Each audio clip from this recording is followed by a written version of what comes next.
Hi folks, it's time for India versus Australia again. This is the fourth consecutive ICC tournament in which the two teams are facing off either in the final or the semi-final. I'm starting off with the World Test Championship final, which Australia won comprehensively. The 2023 World Cup final, which was a disaster for India, but India got one up in the T20 World Cup last year, and I'm hoping the result would be the same tomorrow. I think India start firm favourites given the conditions and given that Australia is a weekend side.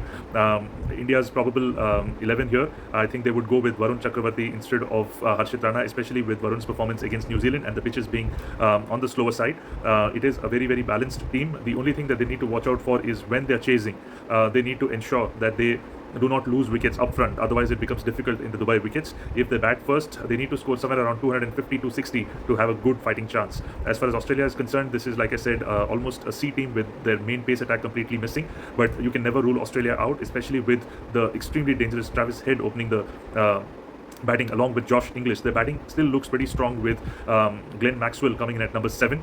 But with Cooper Connolly coming in at number 5, he's very inexperienced, and Steve Smith and Marnus Labuschagne are not really great strikers of the ball. India do have a great chance of controlling the middle overs. This is India's record versus Australia in ICC tournaments. They have a favourable record in the Champions Trophy, having won 2 out of the 4 encounters. The only loss coming in 2006 when Australia was a very strong team. Overall in ICC tournaments, India has done reasonably well, but Australia has always done well in the knockout stages, which is the only concern for India. But having said that, a semi-final versus Australia is much better than a final. So this is the list of ICC matches between India and Australia in the World Cup.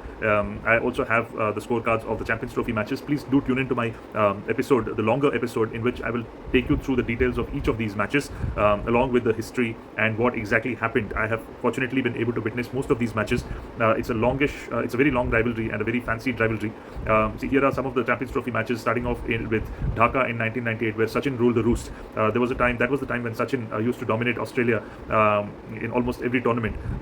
Even though Glenn Negra wasn't there, it was still a pretty strong Australian side, and Sachin just took them apart in both batting as well as bowling.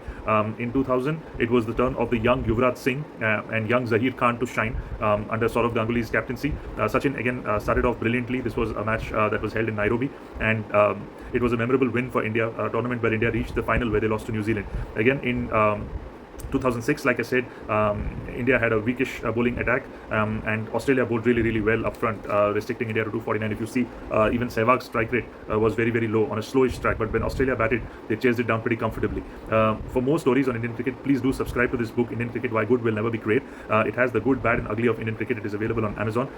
If you do like this video and the contents, please do share your comments, like and subscribe. I would love to hear your comments, and do tune into my episode where I talk about all ICC matches between India and Australia.